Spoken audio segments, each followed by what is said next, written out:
Hello viewers, welcome to our channel unboxing fact.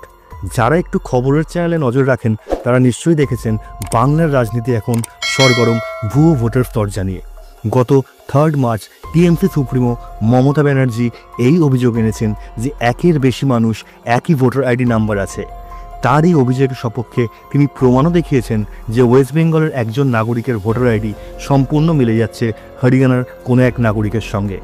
তার মানে একের বেশি মানুষ একই ভোটার আইডি নাম্বার বহন করছে। হয়তো ভাবছেন এটা কি করে সম্ভব। এই নিয়েই চলছে জোর রাজনৈতিক চর্চা। টিএমসির অভিযোগ হচ্ছে 2026-এর বিধানসভা ভোটের আগে বিজেপি ওয়েস্ট বেঙ্গলে ভুয়ো ভোটার ঢোকাতে চাইছে ভোটকে প্রভাবিত করবার জন্য। এই একই অভিযোগ বিজেপির বিরুদ্ধে উঠেছিল দিল্লি এবং মহারাষ্ট্র স্টেট ইলেকশনের সময়। কিন্তু এই অভিযোগ কতটা তাৎপর্যপূর্ণ সেটা বুঝতে গেলে আগে বুঝতে হবে একই নম্বরের দুটো ভোটার আইডি কার্ড এলো কী করে।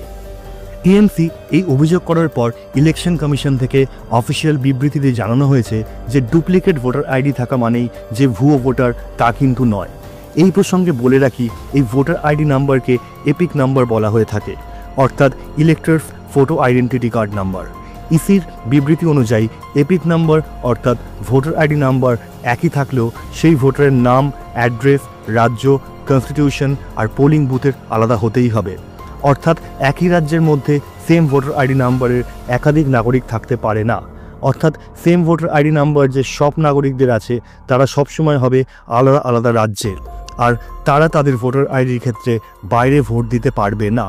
তাই ফেক ভোটার বলে যে অভিযোগ তোলা হচ্ছে সেটা বাস্তবসম্মত নয়।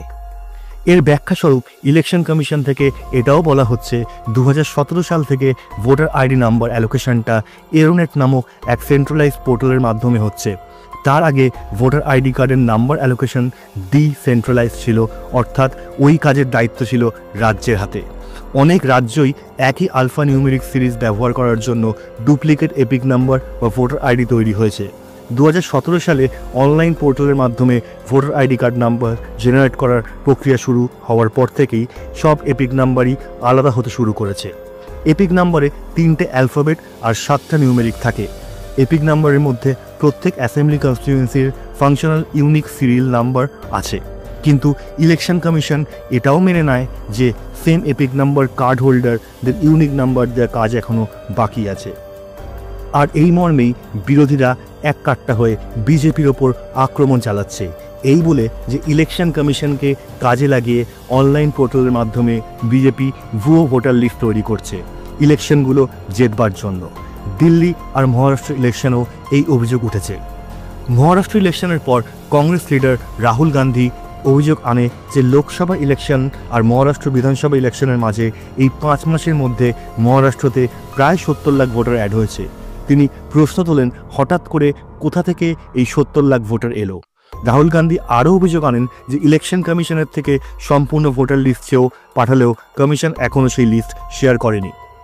কিন্তু ব্যাপারটা হচ্ছে অভিযোগ এলো যতক্ষণ না দেখা যাচ্ছে সেম ভোটার আইডি নাম্বারের দুজন একই রাজ্যে রয়েছে ততক্ষণ ভুয়ো ভোটার থিওরিটা খুব একটা জোরালো করা যাবে না বলেই মনে হয়।